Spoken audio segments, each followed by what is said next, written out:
All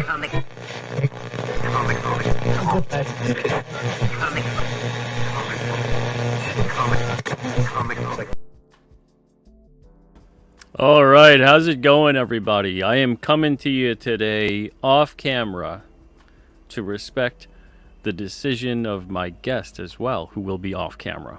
It's a little less awkward when we're both off camera. If the guest is on camera, I like to be on camera. I've done it before where I'm on camera and the guest is off camera. It's just kind of odd. Feels like I'm talking to myself. So, I am your host, Peter Cimetti. This is Comic Book Radio, episode 171. Today, my guest runs the Truth is Scarier YouTube channel. We're going to be talking about legendary cryptids today. He's going to be going by the name of Truth. And it's going to be a fun conversation. A very fun conversation. Before we get started, let me say hello to those of you in the chat. We got Wordsmith Forge here. What's up, Wordsmith? Ben is in the chat as well. How's it going, Ben? Thank you for being here. Says listening at work. Appreciate that. We got John Bombadil here too. What's up, John? Hope you're doing well. We got Goody Two Shoes in the house. How's it going, Goody Two Shoes? Truth the Scarier. Look at that. Truth is scarier than fiction, indeed. John says, how do we know you're really Pete if we can't see ya? Well, you know, I mean, you don't. You don't. Boombots, how's it going, Boombots? All right, so without further ado, let's bring him on, the man of the hour, the guy that we are all here for. Give him a comic book radio welcome for Truth. What's up, Truth? Hello, hello. Thank you for being here. Yeah, you're very welcome. Thanks for having me. Yeah, it's going to be a fun show. I'm very fond of this topic. I can imagine that you are at least a little bit fond of it as well. And, a little bit. Yeah, I'm really looking forward to having this discussion with you, but more just kind of basking and soaking in your knowledge about the topic. So before we do get started with it, some people are always asking me, what is a cryptid? Because some people are very confused about that topic. So can you define what a cryptid is? So a cryptid is basically an animal that is believed to exist in the wild, but whose existence, or at least present existence, isn't recognized by science. So possibly, the most easiest example of this is Bigfoot, right? We see people reporting Bigfoot every year, hundreds to thousands of sightings, but, we don't have a body, so science doesn't recognize it. A secondary sort of category are animals that were believed to have existed at one point and are also believed to be extinct now, but animals that people have cited after they've gone extinct. Famously, the Tasmanian tiger, the thylacine, and then also some, for a more extreme example, there are reports of living dinosaurs or living pterosaurs kind of across the world. So that's another example of a category of cryptid. Megalodon falls into that too, right? Yes, Megalodon would. That's have there been any sightings of a megalodon? I mean, those things are tremendously frightening. Absolutely. Well, there have been, over the last maybe century and a half, a few different sightings of maybe not megalodons, but large sharks that people have connected to Megalodon.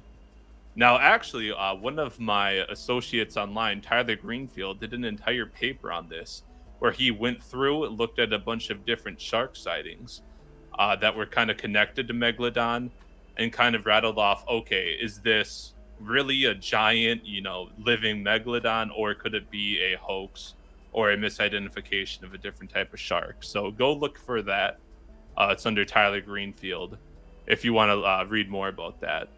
But one of the other interesting, scarier shark cryptids is something called the ground shark. So the ground shark comes from the Timor Sea, which I believe is kind of in between Indonesia and Australia, right? And according to the stories, it was about maybe 14-ish feet or like 5-ish meters long. and it had a completely flat body, so like no fin off the back. And what it would do is it would wait on the seafloor, wait for a human to swim by, and then kind of camouflage itself there, and then jump up, grab the human, and eat it. Oh, wow. So if you're talking about scary shark cryptids, I think for my money, that's the scariest. At least For a that I've second, heard. when you had said ground shark, for a second, my mind was going to the movie Tremors Oh yeah. and imagining something that was inside of the ground. That was like a shark. I mean, that's also what you're describing is pretty frightening too. But man, that's it's interesting in terms of these life forms where cryptid is it's like UFO, where just because something's unidentified doesn't necessarily mean it's extraterrestrial. So just because something's cryptid doesn't necessarily mean that it's got roots in the paranormal or the fantastical. Even the fact that the giant panda, the platypus, the Komodo dragon, the mountain gorilla, all these various things that now we know and say yes, those things exist. Those were believed to be cryptids for a while. Yeah, absolutely. Oh, testing. Oh, yep, I hear you. Okay, yeah, absolutely. I mean, there's a very wide array of what a cryptid is, from probably fake reports of sharks 100 feet long, down to like just small new types of birds that people have seen but haven't been recognized. So there's like a very wide spectrum of cryptids. Yeah, absolutely. And that's the thing is they don't all really go into the mythical and the flights of fancy, the imagination running away with you. But for some of them, they do. And what I find that's interesting about that is there's a lot of reports throughout history of these mythological type creatures, and various cultures are describing relatively or sometimes exactly the same thing. Are you aware of stuff like that? What is your knowledge in your scope of reference towards those things? Yeah, so one of the most common ones, the most commonly debated ones, is called it's kind of a wild man. Let's call it that. So the wild man is essentially upright, furry, wild people, or ape men, I should say. So that's like your Bigfoot, your Yeti. In Australia, there's called the Yowie. Right? Yeah. Yep. My Twitter profile picture right now is of the Yeren in China, and these just come from all over the world. Europe, a couple in Africa, lots throughout Russia, Siberia area, the United States, obviously with Bigfoot. And that's one of the more interesting kind of groups of cryptids to me, just because even if like every one of them, Bigfoot, Yeti, Yowie, all aren't real, it's sort of weird that we have so many shared legends of a maybe not the same creature, but a very similar creature. And I think some people have proposed that the reason that is a sort of sociological or psychological phenomena back when humans were, living in caves, where we have like this psychological need to tell stories about wild men or men still living out in nature or something like that. So do you think that that's an attempt to explain the unexplainable when it comes to that, or do you think that there's people that are actually seeing and maybe even interacting with these things? I mean, that's definitely an attempt to explain it. I didn't come up with that theory. I believe I read it in a book by Greg Long, if I remember correctly. But personally, there's sort of like a scale. There are some of these ape men cryptids where I think maybe there's something there, and then some of them sort of like a spectrum where I think, okay, there's probably not, a wild species of ape living in the United Kingdom, for example, because there are people who report those in the United Kingdom. But typically, I lean more on the skeptical side, but it is still interesting. Absolutely. Yeah. Do you consider yourself to be a cryptozoologist? Personally, I don't. I think cryptozoologists should have at least like a degree in maybe one of anthropology, biology, like zoology, or Hmm. even maybe like psychology or something like that, just to have a bit of a professional background. Because a lot of cryptozoologists historically have had at least some training in that background. Oh yeah, absolutely. Not just someone who just wanders off into the woods with donuts and says I'm hunting Bigfoot. Right, exactly. Now, when it comes to those stories, I've had this talk with a lot of people before. There's all kinds of, in this day and age, especially photos and videos and all kinds of recordings, and unfortunately, that those things can be doctored now better than ever before. I'm more inclined to at least believe the stories by the person recounting that they've experienced something. I don't know if I necessarily believe exactly what it is that they're describing and what they believe that they're seeing, but I do believe that they are experiencing something for the most part. There's some stories where I'm like, okay, that's very far Right, fetched. right. But a lot of them, I do tend to believe more of that eyewitness report, and not that person who just coincidentally pointed the camera in the exact right place and got that nice little weird grainy photo. What is your experience with that? Have you seen video or photographic proof that really makes you go, "Wow, that I can't explain that. That looks legitimate." Yeah, I think because you mentioned how it's easier than ever before to fake stuff. To me, we don't really have any clear 100% HD photos of cryptids. That's just not that realistic, at least that I've seen. Most of the photos are taken under poor conditions or with like older cameras. Like there'll be underwater photos allegedly of cryptids. There'll be photos at night allegedly of cryptids. There'll be photos that are 100 years old allegedly of cryptids. Mm-hmm. So what I like to do is when I evaluate the backstory of a cryptid photo of a cryptid piece of evidence, I like to look at who took this photo, where did they take this photo, and what does this photo sort of show. And one of my favorite examples of this is a cryptid called Marvin. So back in the Marvin. 1960s, there was oil drone off the coast of California that was looking for oil deposits, a couple hundred feet deep in the ocean. So after midnight, there were these group of guys kind of just monitoring the camera, and they noticed some weird corkscrew motion, kind of eel thing, starting to float past the camera. And they start taking a closer look at it. It almost looks like a detached tentacle because you can actually see some photos of it online. And they start looking at it, and it keeps coming back into frame several times over the course of a couple hours. And this was something that they actually sent out to multiple different colleges and universities to have the researchers look at it. And at least at the time, nobody there could identify what it was. There were people who thought it was a ctenophore, a salt chain, a type of siphonophore. A lot of different theories on what it was, but nobody could agree on what it, like, even what group of animals it was, much less what exact species it was. So when I think of cryptid evidence, that's one of the ones that I think is the sort of the best. Something where we know the backstory of it.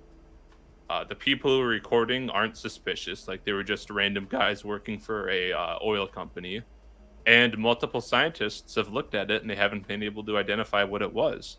So that's one of the things that makes me interested in a piece of cryptid evidence. Wow. I mean, I've never heard of that one, but I got to look into it. Yeah, it's one of my absolute all-time favorites. Actually, I'm gonna see. I'm gonna see if I can bring it up on my avatar here. But Okay, sure. Yeah, if you wanted to as well, you're able to share the screen on this if you can. But if not, yeah, and you can put it as your avatar. That's the next best thing. let me see here. It won't let me here, but let me see if I can present my screen. Also, hi everybody. Thank you for joining us. We're simulcasting on both YouTube and Twitter. Appreciate you guys being here. Tippy Tail says, I'll tag you, Pete, on X with the t-shirt I was wearing that caused the pharmacist to tell me his story. Okay, that'd be interesting to see. Let's see. What's this? Oh, okay. So this, you can see it, right? Yeah. So this is Marvin. Unfortunately, there was a video of it apparently, but all we have are 2.5 stills from that video. And you can kind of see it almost looks like an octopus tentacle. Kind of looking at it, but it wasn't, according to the people who looked at it. It was like basically a detached floating tentacle thing that moved in a corkscrew motion. And as far as I know, it hasn't been seen since. Well, that's interesting. Yeah. Well, octopi are odd in and of themselves, aren't they? Don't they have very strange DNA that really can't be traced to a lot of other things or almost anything on the planet? That I'm not an expert in. Like I said, I don't have a degree in it, but I do know octopus absolutely are some of the oddest groups of animals in the animal kingdom, and there are actually a couple octopus cryptids as well. Yeah. There's that Oklahoma octopus, right? I know of that one, and then there's a couple lake octopi. Yeah, there was a couple reports of an octopus or octopus-like creature across the United States and Africa too. And then there are also a few reports of giant octopus from around the world. There was an interesting one of a guy who claimed to see a couple of giant octopus off the coast of Hawaii. And then down in the Bahamas, this is one of the scarier cryptids, I could say, is the Lusca, which is a giant octopus that inhabits the blue holes, which are just very blue. You can look up pictures of them, just very blue areas of the ocean. And apparently there are, divers who go down there, get caught by the Lusca, and never come back up. Wow. Man. Well, especially when it comes to ocean life. We barely know what the hell is in the ocean.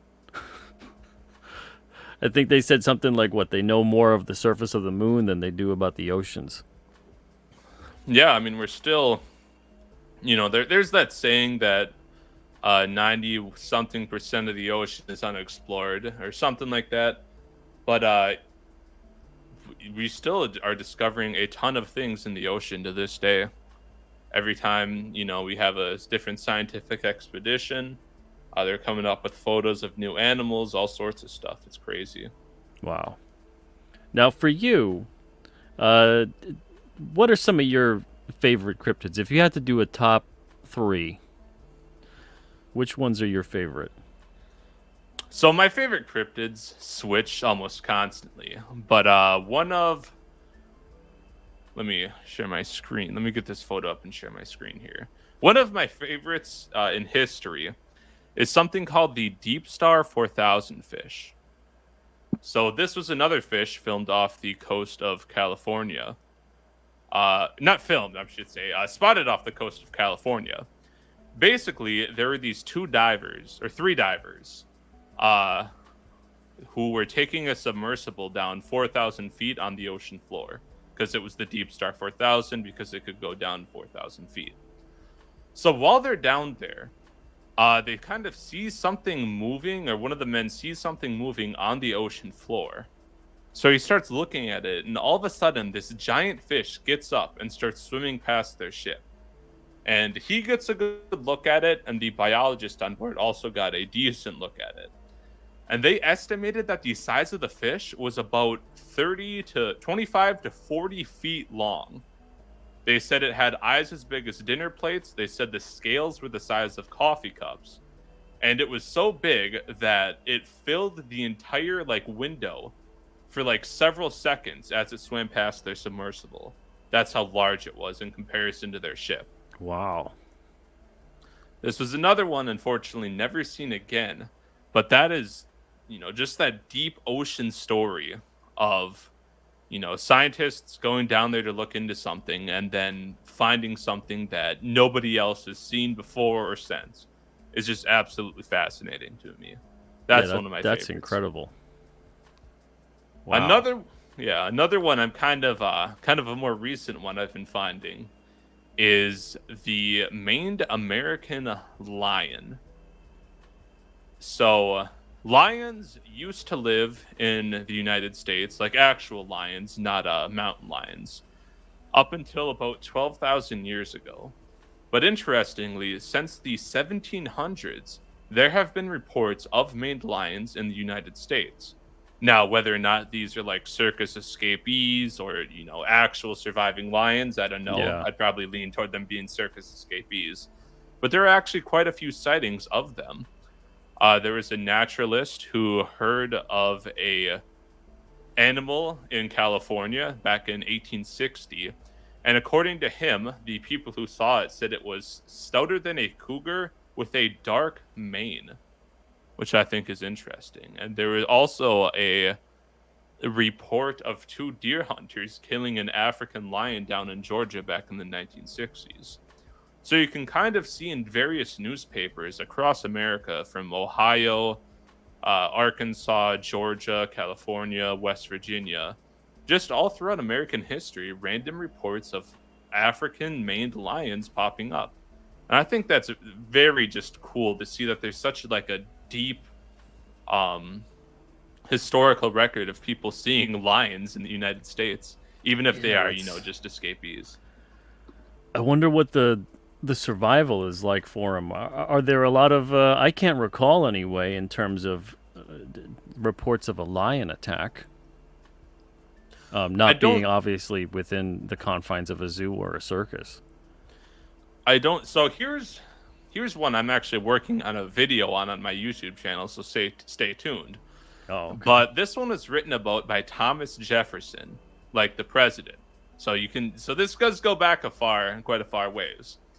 And he says that there was an experienced hunter named Mr. Draper who was traveling in West Virginia.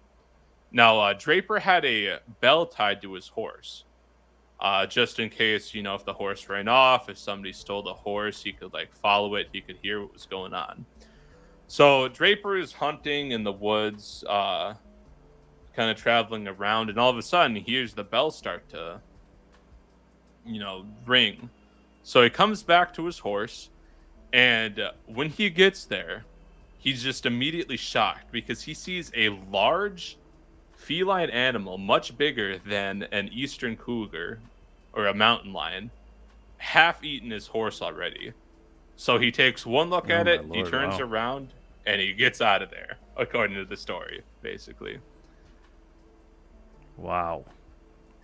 Yeah, I gotta look into that more. I did not know about the storied history of lions, wild lions in America.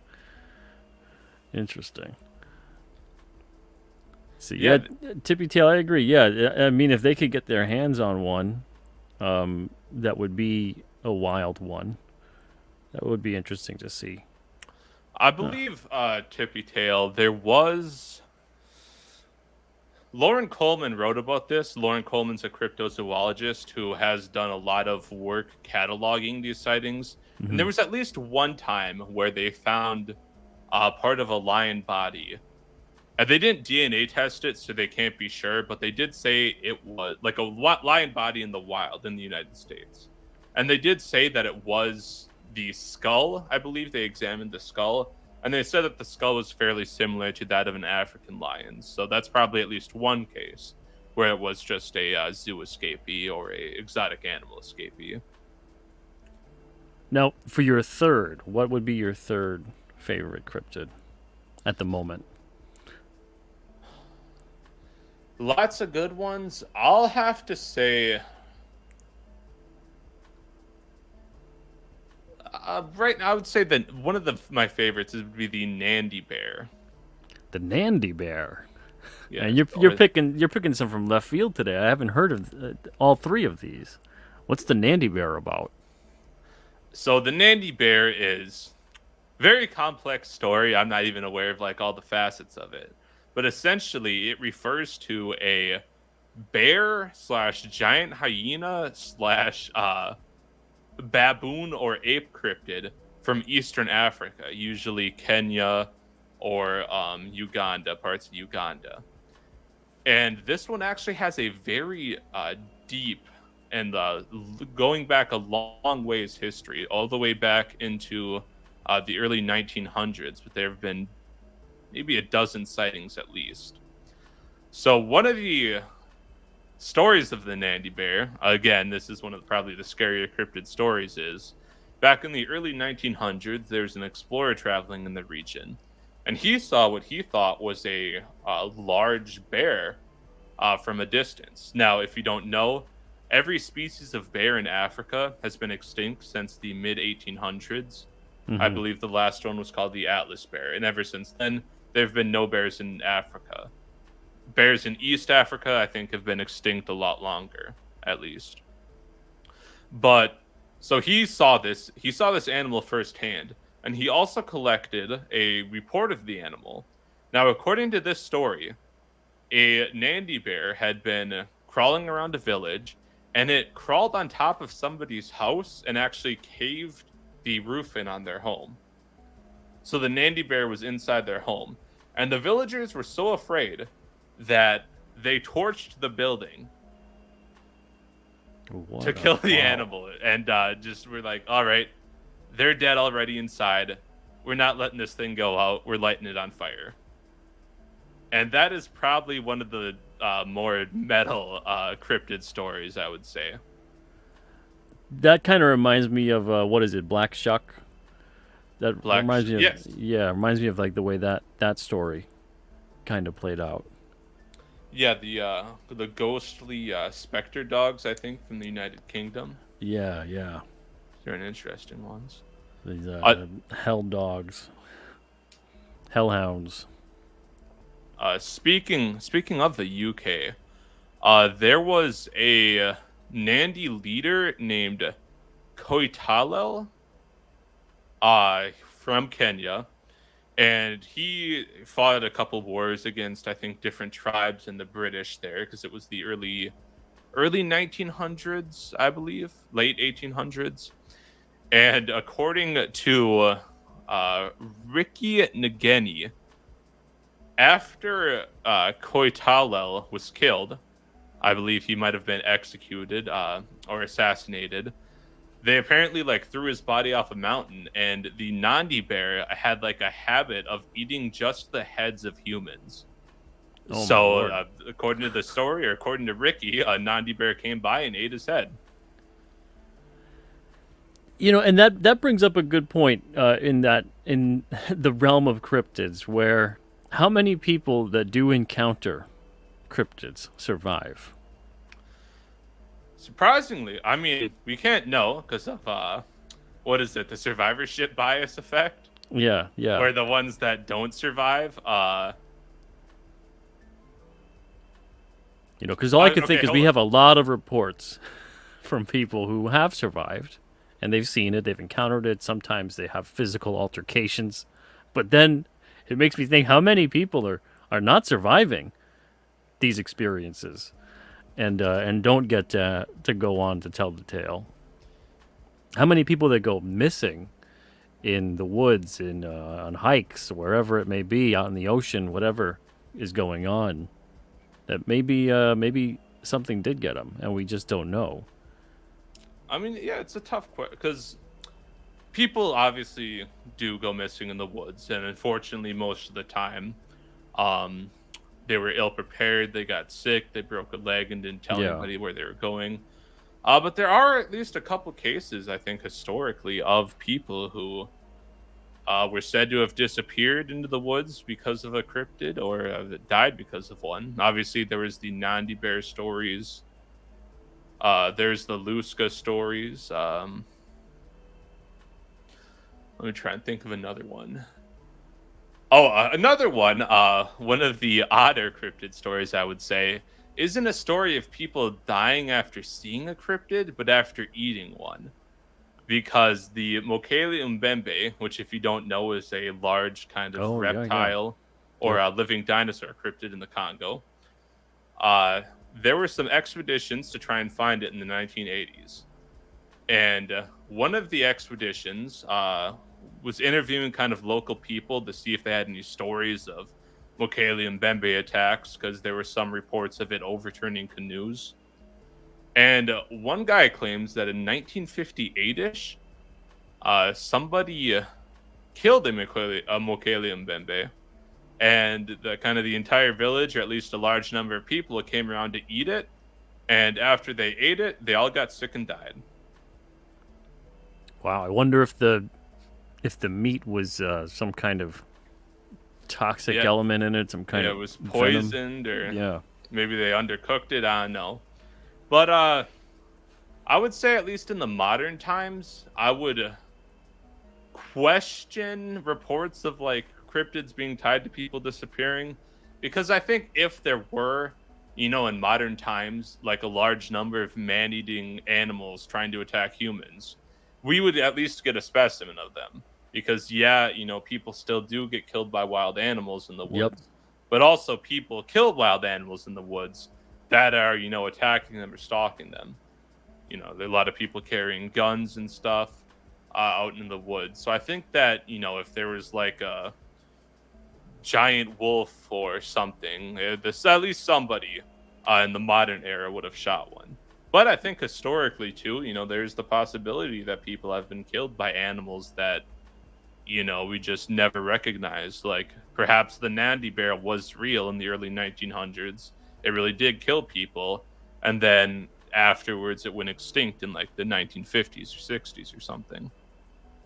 Yeah, that's an interesting thing too, because it makes me think about when you have all these kinds of cases and all these kinds of interactions. If stuff isn't getting classified, if there isn't, like, let's say someone does manage to kill a cryptid, an undocumented, unclassified species of something, and they bring back the body, what would be the motive, to your estimation, in terms of why that kind of thing wouldn't be classified, wouldn't be disclosed, it would be kind of covered up? So I have heard a couple different explanations for that, like a cryptid cover up.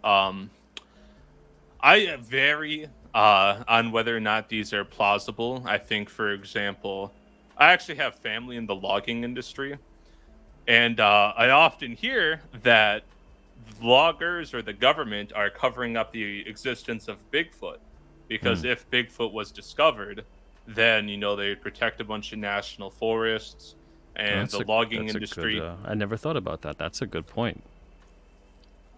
Not I sort of am 50-50 on that, because, or I should say lean against it, because if you actually look at where Bigfoot's being cited, a lot of the reports are in like Washington, Oregon, and those are areas that already have at least a decent amount of national forest that's protected there. So at least for that one, I would say Bigfoot, I would lean against it.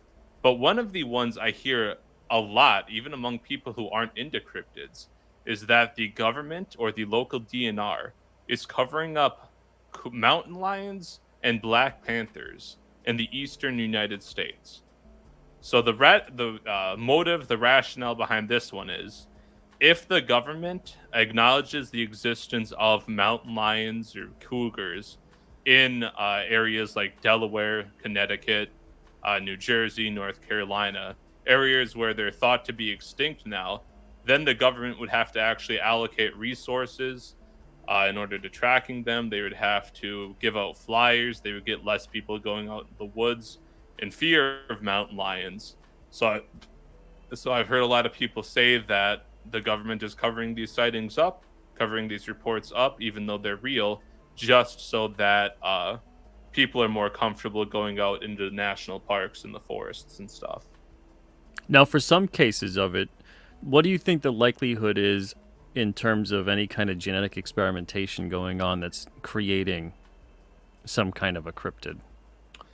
Genetics, that's another one I'm not an expert in, but at least so far, I'm not sure if science has progressed to that point where we are seeing like genetic experiments or things of that nature. Maybe they are and it's secret, But just looking at like the fact that we haven't really been able to like clone an animal yet, I know it's a different type of technology, but I think that if we can't clone an animal, we probably can't create, a genetic hybrid. But that actually reminds me of one of Oh my well, favorite they've cloned animals. They've cloned quite a few. Didn't Oh, they? yes, I should say like recloned a species, I should say, because they have cloned like sheep. They've made like genetic copies of like dogs and stuff. Mm-hmm. I'm talking about like kind of rebringing back an animal that has been extinct. Oh, okay, Because kind of like a Jurassic Park sort of deal. yeah, something like that. Because like there was an ibex from Spain that went extinct, and they tried to bring it back, and that's an animal that didn't go extinct that long ago, and they tried to bring it back, but I think it died very quickly. So just looking at that, I don't think if there are genetic experimentations with animals, I don't think they're that far along yet.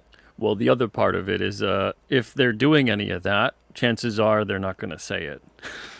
Yeah, absolutely. So that's So, gonna be some crazy black ops stuff yeah, that finding the publicly available information about such things. I mean, that is the whole point of the cover up. yeah, and that kind of makes it, it's fun to speculate about it, but it kind of makes it like, okay, well, if this is real, we're not going to know one way or another. Oh Even yeah, if it would be cool, because yeah. there have been some genetic experimentation cryptid stories. I think Well, one of my yeah. one of my It, favorites is from Illinois. There was apparently a large bipedal bear-like animal that had the head of an anteater oh boy, called the Tuttle Bottoms monster. the Tuttle Bottoms. Is that based on the area? Where did that name come from? Yeah, I think it was in the Tuttle Bottoms area. Okay. It was actually investigated by the same guy who investigated the Mothman, John Keel, which is interesting. Yeah, that is interesting. We got a couple people in the chat here. Before I get to my next question, we've got a couple people with some good comments and questions of their own. It says, have you heard of the Michigan melonheads? Interesting theory on how people disappeared in the Saugatuck Woods. Cannibal pygmies with hydrocephalus. I have heard briefly of the Michigan Melonheads. I'm from the Midwest, so I've kind of absorbed occasional stories. I haven't looked too far into them. I would say, there probably have been colonies, or I guess small groups of people who have had unfortunate genetic deformities, especially in history, who get outcast from society and then sort of join a group up. But I don't know. I haven't looked too far into it. I would say it's probably just a neat little urban legend, if I had to guess. I wonder how many cases like this, because even the explanation, it makes me think of little green men, makes me think of aliens. I wonder how many things like this that are possibly cryptids or genetic deformities that we maybe have encountered as a species, and we think, oh my lord, these things are from outer space. Yeah, absolutely. That's actually an interesting point because a lot of people bring up like, oh, X or Y cryptid, it's said to have, magic powers, and magic doesn't exist, so this cryptid doesn't exist. But a lot of animals we now know exist have had abilities that we would find absolutely crazy if you told it to somebody who had no knowledge of it. Oh yeah. Like the platypus being venomous and being a mammal that lays eggs. If you had no knowledge of that, it'd probably sound like, hey, this thing doesn't exist. You just combined the bill of a duck, the body of a beaver, and then the egg-laying ability of a bird into an animal. But, we looked into it, and we actually found a body of it. So who knows what's out there that we haven't discovered yet, right? Absolutely. Let's see. Death Metal Hero says, what about the Montauk Monster? Perhaps some of these cryptid sightings are creatures made in other facilities. Do you know about the Montauk Monster? Let's see. That's the one that washed up on the beach. Yeah. Let me pull up a picture of this. Interesting story, because I believe the Montauk Monster is actually right next to a nuclear facility or some sort of a science facility. Because I think it's like, I should know this because there's like a Project Montauk or something like that.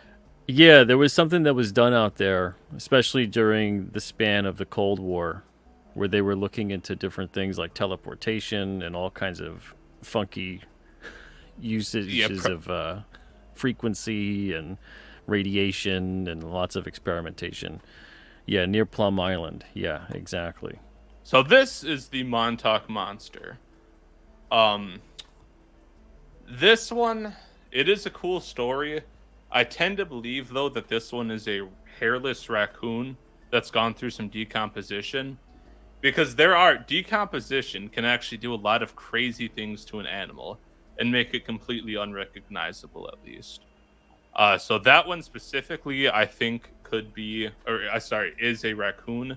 But I would be interested in seeing, maybe some radiation created animals or radiation affected animals that have strange mutations or stuff like that. I think that'd probably be even more realistic than like a genetic experiment, like you said, like maybe they were doing some radiation experiments and just unintentionally, irradiated some Yeah. animals and caused some weird mutations. Or hell, I mean, they do a lot of disgustingly awful things to our animal friends on this planet in terms of just simple experimentation just for the hell of it. So if all I could think is if, let's say, they were doing something that is supposed to be innocuous for people, but a couple animals got funky out of it and escaped or were the carcasses tossed aside and eventually found. I mean, you don't want to have a big pharmaceutical company or any other kind of chemical type company all of a sudden have to disclose, yeah, I mean, that was like one out of like 1,000 or so cases, we didn't really feel the need to disclose that. Oh yeah, because we have animal testing on everything from human medicine to makeup products. Yeah. So I don't know, but yeah, that is a whole other aspect of going down a rabbit hole with it. So on to my next thing with you. I wanted to ask you specifically about the most famous cryptid video of all time. That's the Patterson Gimlin film with Bigfoot. What are your thoughts on that? As a kid, I was huge into the Patterson Gimlin film. Uh, that was like I actually heard, if you know the show Finding Bigfoot, I was listening to a podcast with Bobo from Finding Bigfoot on it. And Bobo said something that I actually absolutely agreed with as a kid, that like Patterson Gimlin film, that's real. I know that's real. That's a Bigfoot.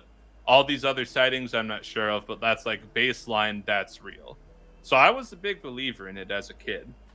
But kind of going back to my point about looking into the backstory of a cryptid, I looked into the Patterson Gimlin film more, and I wouldn't be comfortable calling it 100% hoax, but I have started to see some sort of like cracks in the story. Like you said earlier, there was the two guys who filmed the Patterson Gimlin video. They happened to be filming a Bigfoot documentary at the time. Mm-hmm. So for them to go into that exact area and find a Bigfoot, especially since everybody's senses failed to Yeah, replicate that's that. like winning Powerball or being struck by lightning twice. Yeah, exactly. It's very low probability. And I actually started. There was a man named Mark Chorvinsky, and he actually went around and interviewed a bunch of different special effects artists. Because I'd always heard, like at the time, that like special effects artists looked at that and said, "There's no way we could replicate it." And there are definitely people who have said that, but there are also guys at the time like Stan Winston, who worked on Jurassic Park, Rick Baker, who worked on Harry and the Hendersons, Bob Burns, who was an ape man, which apparently was the job back then. Like his job was to dress up as an ape for TV shows. I think he was Yep. on Ghostbusters, and they've said to some degree that they think it's definitely a man in a suit, or it's probably a man in a suit. So just kind of having looking more into the backstory of it, looking more into what different experts think. I would definitely say I'm sort of leaning towards the skeptical side. Yeah, I'm always 50-50 with it because if it is a person in a suit, it is probably one of the best ones I've ever seen. Especially for that time period, it's probably the best one I've ever seen. And if it's a hacked up weird suit, man, they got a great angle. They shot it at all the right angles, and they got the right type of movement going That's for it. that's what one guy Darren Naish said about it. He's a paleontologist who looks into a lot of cryptids, and he said like, I think maybe some of the reason it's so convincing is they not even just that, if it was hoaxed or whatever, but they got great angle, great lighting conditions. It's a Yeah, great distance away from the camera. it's like a One of perfect yeah, Bigfoot documentary shot.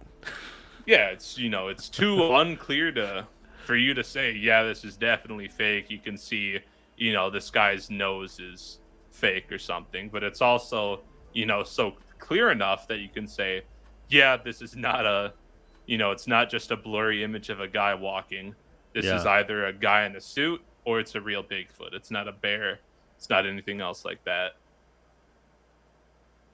yeah. That I'm still to this day, and that's the thing that's so interesting because you'd think, hey, you got video footage, we've got photos, we've got stories. It should be inconclusive. It shouldn't be inconclusive anymore. It should be something definitive. And yet, for a great deal, many people who are healthy skeptics or even believers, there's still a lot of skepticism when seeing that stuff, especially the most famous video of all time of it. Yeah, absolutely. I mean, Patterson Gimlin, there's discussions on that. If you go into some Bigfoot forums, you'll probably see it at least twice a month.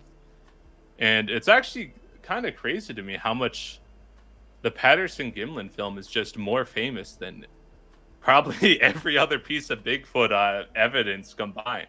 Like I Yeah, say, the Patterson Gimlin film, where I show it to somebody, they can recognize it from movies. It's been parodied before.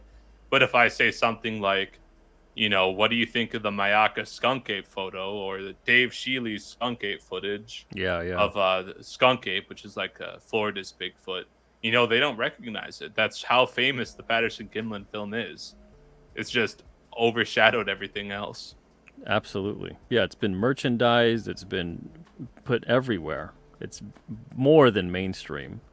Let's see. Death Metal says it is interesting that we haven't gotten any footage even remotely as clear in all this time since it was shot. Perhaps they've all become leery of humans since this encounter.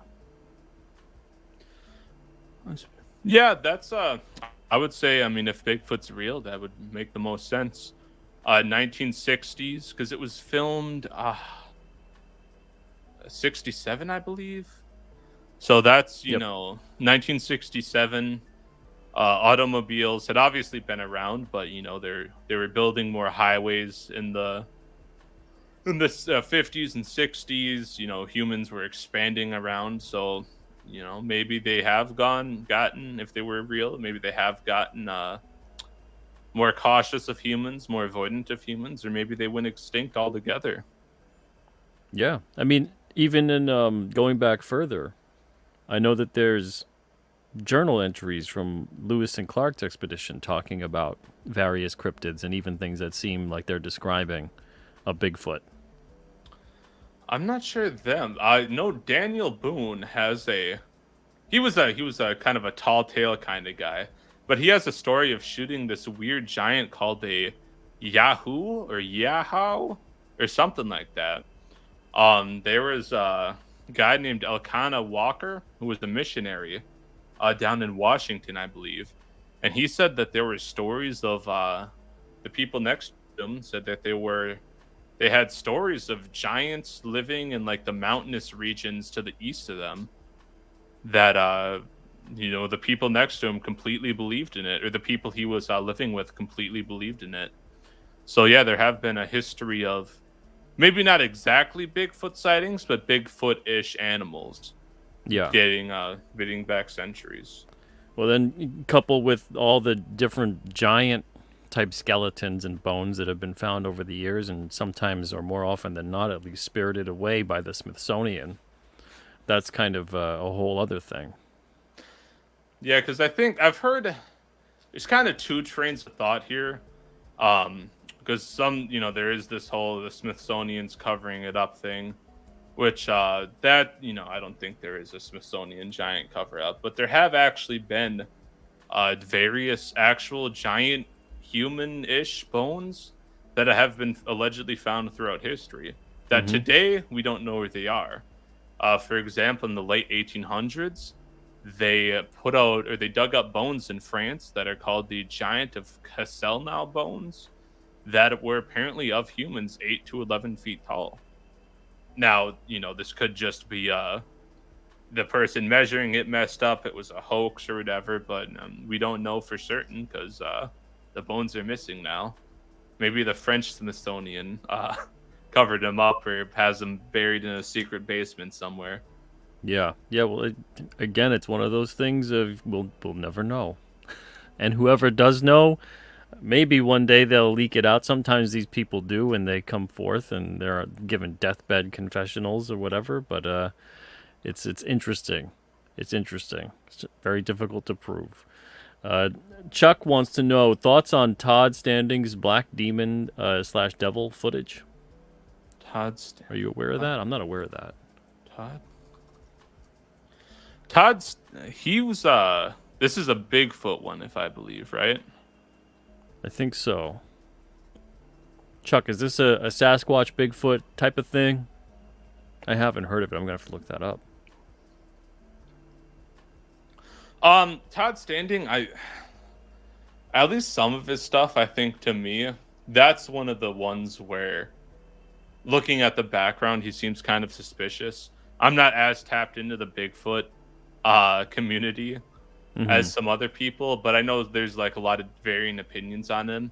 Just Okay. because I think he's captured a lot of different alleged images and videos of Bigfoot to the point where some people are like, whoa, how is one guy He's a finding all Bigfoot these? magnet.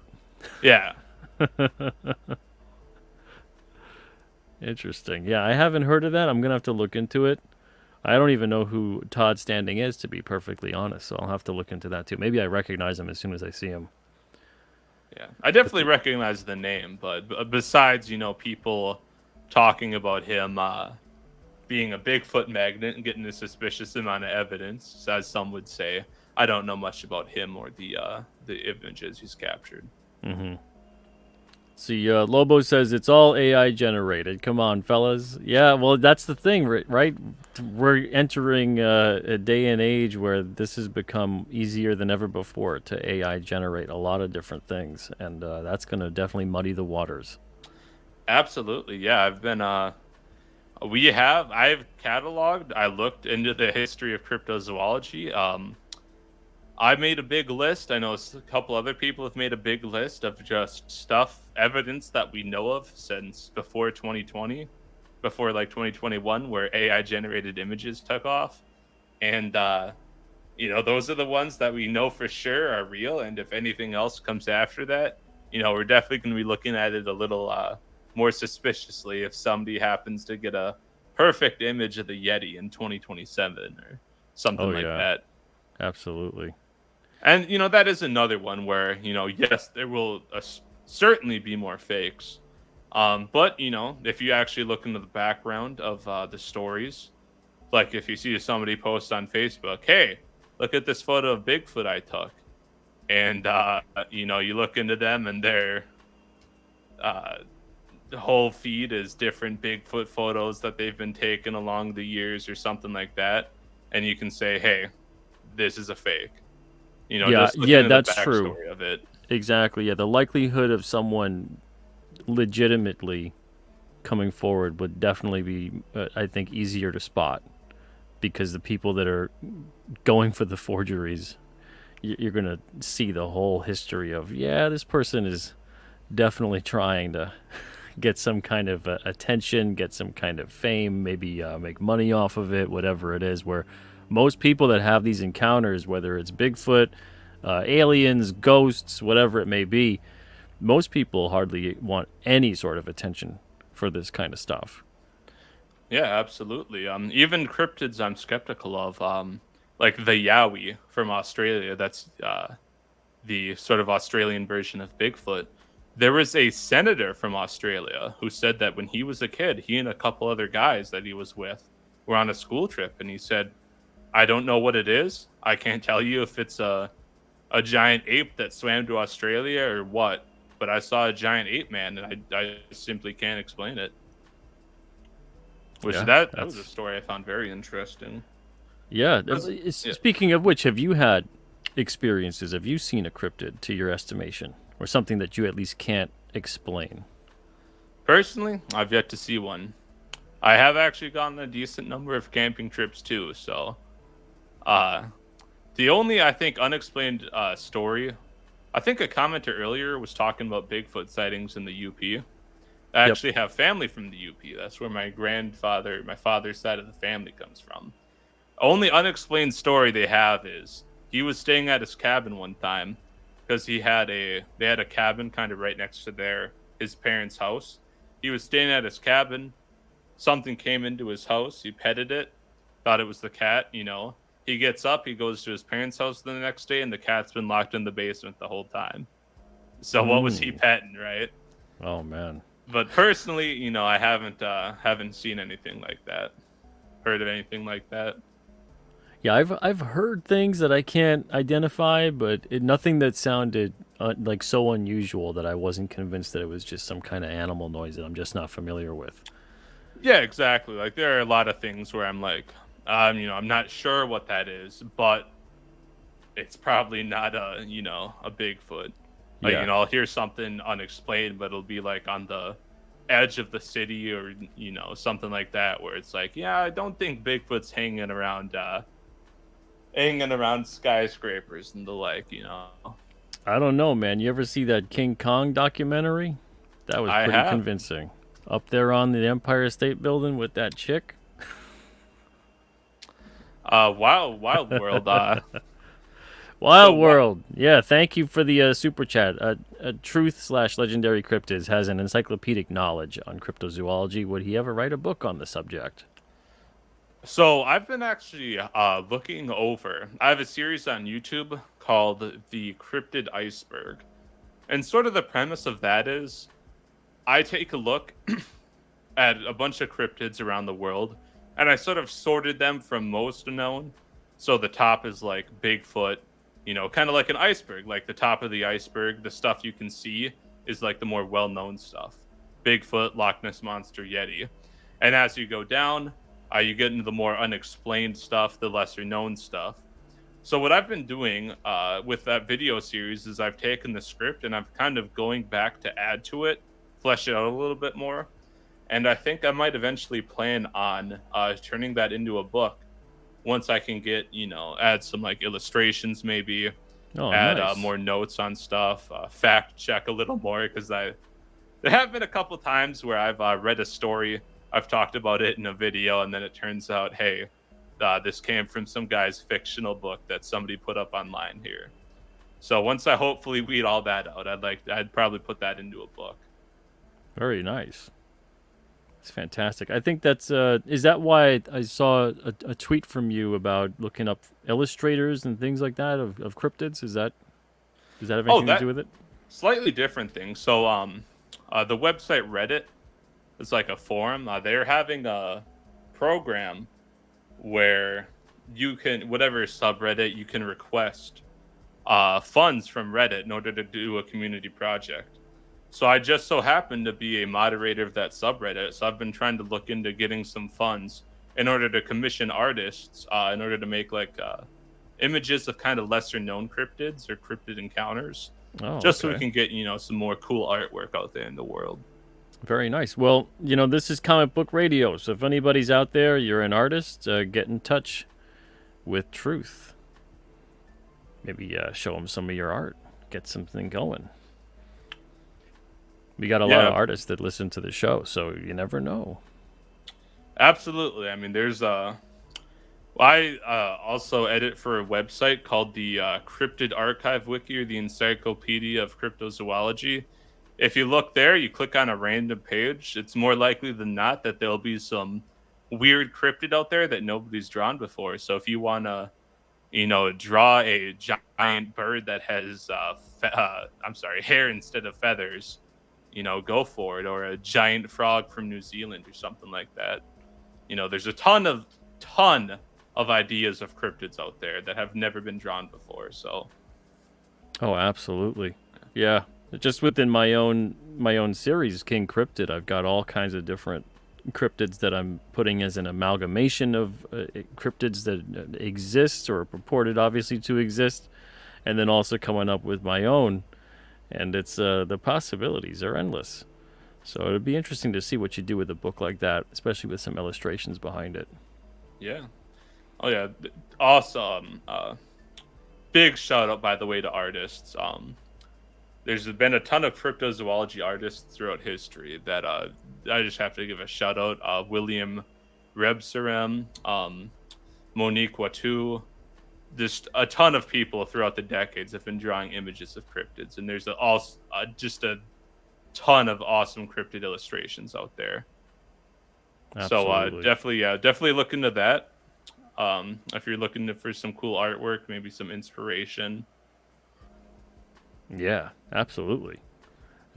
Chuck, following up from before, says yes, it's a Bigfoot thing. He's a nut, being hopeful. I think he caught one good shot and faked a bunch afterwards.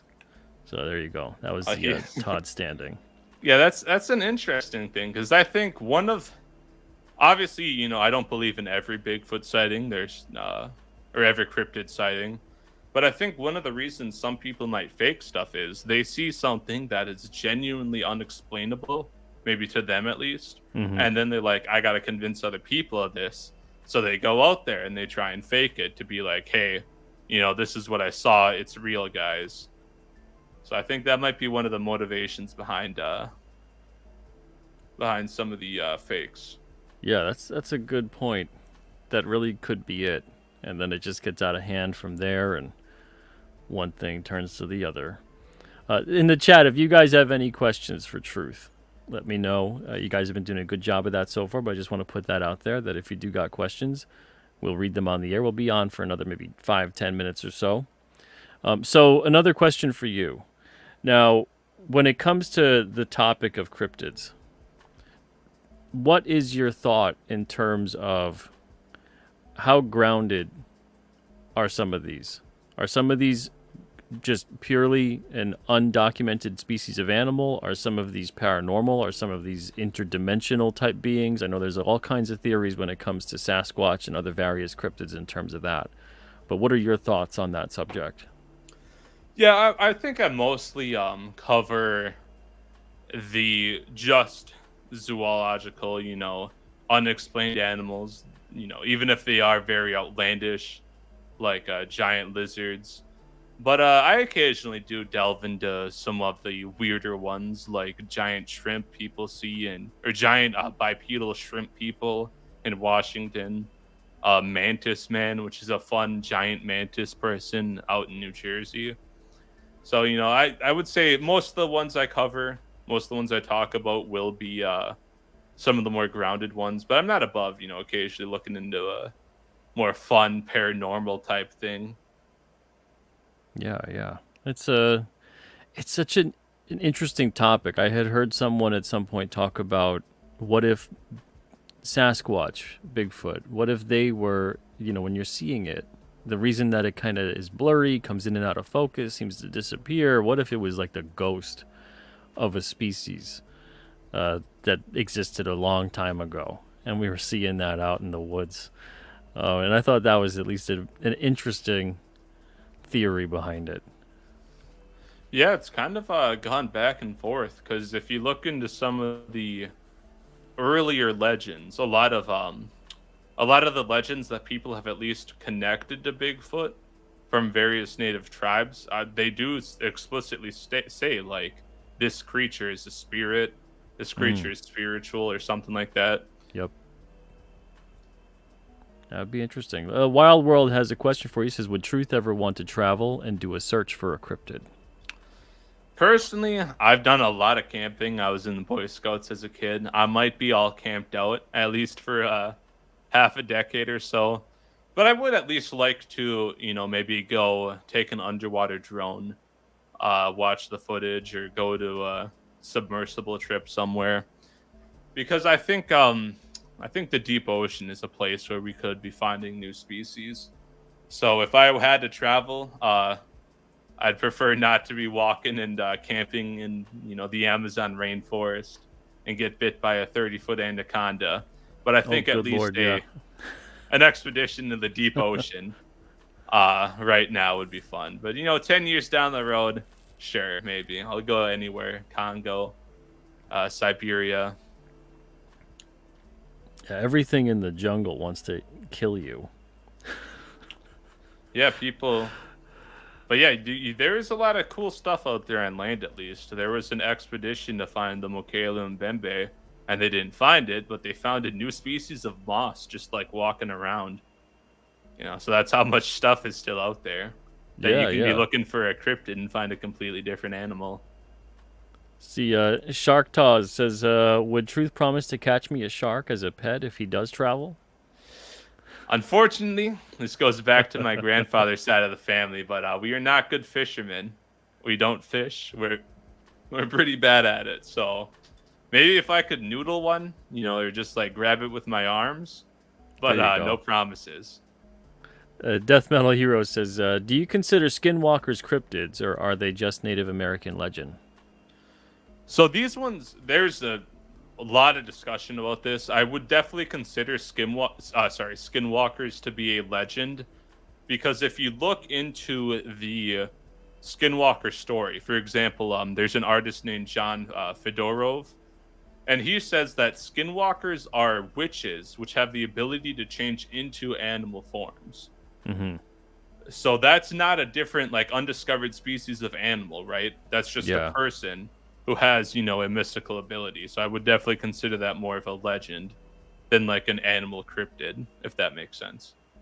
Yeah, I think it makes sense. I think it's easy to, if you were to see something like that at first sight, you would think, oh, it is some kind of a cryptid. But if you were to say specifically skinwalker, I've heard that too, that they're kind of like a shaman that has dabbled in the black magic, the dark Yeah, magic side of things, and has done that. yeah, I've heard the same, that they're evil witches or something like that. Yeah. Boombot says, just subscribe to Truth is Scarier Than Fiction. Tonight I'll watch your 100 cryptid tier list video. Look at that. Oh yeah, thank you. Yeah, I think I have two of them like that. One of them where I rank things on plausibility, which I for some reason I decided most of that list was going to be like fun cryptids like Mantis Man, but then when I went to rank it, it's like, well, Mantis Man, Mantis Man probably isn't kicking around there. So a good chunk of that list was in the less plausible tiers. Yeah. But then there's I think the other one where I just ranked cryptids based on how much I liked them too. So yeah, definitely do go check those out if you're interested. Absolutely. What are your thoughts in terms of the Jersey Devil? Is that a cryptid? Is that paranormal? Is it both? That's a weird one. So you might know about the chupacabra, right? There's this thing I have called the chupacabra effect, because the chupacabra in the initial stories was this reptilian thing with spikes and blood-sucking teeth. But then later on in like the Texas area, the people started calling weird hairless dogs chupacabras as well. Mm-hmm. Correct. So it kind of turned into a different thing. And the Jersey Devil is another example of that, because there are actually a lot of different stories on what the Jersey Devil is. Like the traditional story is it's this demon with like bat wings and stuff like that, which I wouldn't consider a cryptid, right? But later on, people were starting to see things like weird cat dog hybrids. There was a report of somebody shooting one in the early 1900s.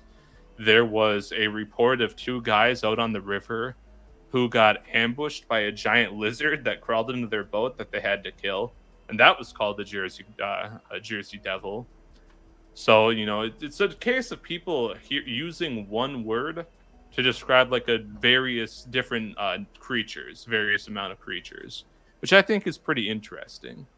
So I would say Jersey Devil, probably not a cryptid, more of like a demon, but some of the other ones, I would say more cryptid-like. Yeah, it's interesting how it becomes like the brand name. Same thing with like Bigfoot. Like everything that's sort of like that is Bigfoot, but there would be so many different delineations for that. It is interesting though that it becomes the Kleenex, the Xerox, the Netflix Yeah, I of was all of looking that. in, was looking into this. The Russians, because Russia actually has a big Bigfoot scene. I shouldn't say Bigfoot, but like wild men scene, and they just call everything there snowmen. Like the Yeti, that's a snowman. Yeah. Uh, Wild men in Siberia, that's a snowman. Wild men in the Caucasus region, that's a snowman.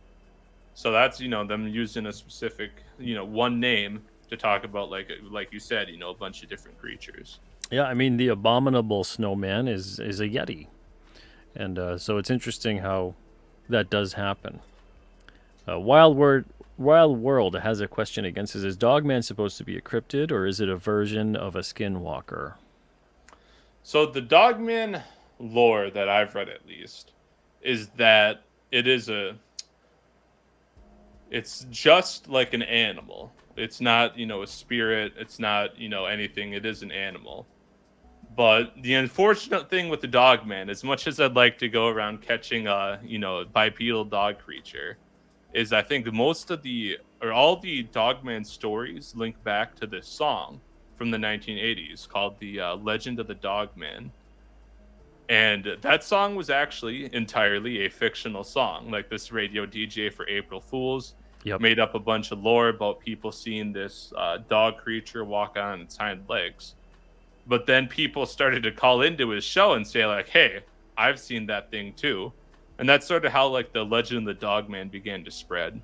So while as cool as it would be, I think I would consider the Dogman to be like maybe like a cryptid hoax, if that makes sense. But I don't think I've ever heard it connected to like a skinwalker or something like that. But somebody probably has along the road. I just haven't seen it. Yeah, because those aren't supposed to be like werewolves, right? Where it's a human that transforms. Those are just supposed to be like humanoid dogs. Yeah, exactly. Like the stories, one verse of the song is like these guys are traveling down a boat. They start looking into this group of dogs on the shore. All of a sudden, one stands up and starts looking at them on its hind legs. So it is different from a werewolf because that's like a common misconception. It is basically a werewolf that's just in werewolf And form all the werewolf time. form. It's a Yeah. human wolf mix. Now, I got to ask you before we wrap up.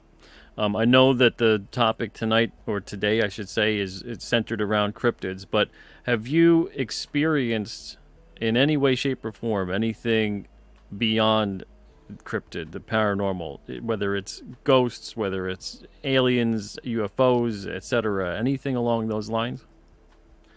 I mean, so far, I wouldn't say I have. There have been some weird occurrences, nothing too out of the ordinary. As a kid, I'd maybe hear like a voice in the house when I was really young, like 4 or 5. But just paranormal, UFOs, anything like that, I'd say so far, not. Yeah, nothing yet. All right. Well, keep us informed if you do. I'm sure you will. Yeah, And thank you so much for being on here today. This is a great conversation. I really enjoyed it. And I got to look up a bunch of different things from what you discussed. I got to take a look into some of the different cryptids that you were talking about and some of the different occurrences. Man, oh man. Thank you so much for taking time out of your day to spend it with me and spend it with everybody here today. And really appreciate it. Before you go, where do you want to direct people? Where can they find you? you can find me at my YouTube channel, Truth is Scarier Than Fiction, and also my Twitter account at Best Cryptids, where you'll find a bunch of cryptid updates. I see one more comment. Shartaz asking if I know about SCPs on YouTube. I have done watched a lot of SCP videos as a kid, so those are definitely one of the cooler things I think that influenced me into becoming into cryptids. And for those that don't know, SCP. SCP stands for Secure, Contain, Protect. It's basically a fan community of people writing various scary stories about different entities, all in like a short story format where they're in a world where there's a group that tries to cover up the existence of these. So if you're into cover-ups, I would definitely say go check it out. It's very like a bunch of paranormal stories or people touching a a train or something and they get sent into a different dimension. A lot of interesting ones, including some like kind of cryptid like stories at least. So awesome. yeah, definitely look into SCPs. Fantastic. And John says he's going to subscribe for sure. There you go. Yeah, thank you. Very much appreciated. And thank you, Death Metal Hero says this was an awesome to listen to, gentlemen. Thank you. The world we live in is truly stranger than we know. I agree. 100%. Scarier than we know too. Exactly. Truth, thank you so much for being on today. Really appreciate it. Everybody, thank you guys again for being here too. And so no show tonight, guys. This was the one for today. I'll be back again tomorrow. Looks like I'm on my own tomorrow. Okay, so I'm on my own tomorrow doing a solo show at 10 o'clock Eastern. I'll see you guys then. Until then, everybody have a wonderful night and an even better tomorrow. I'll see you guys soon. Thanks a lot.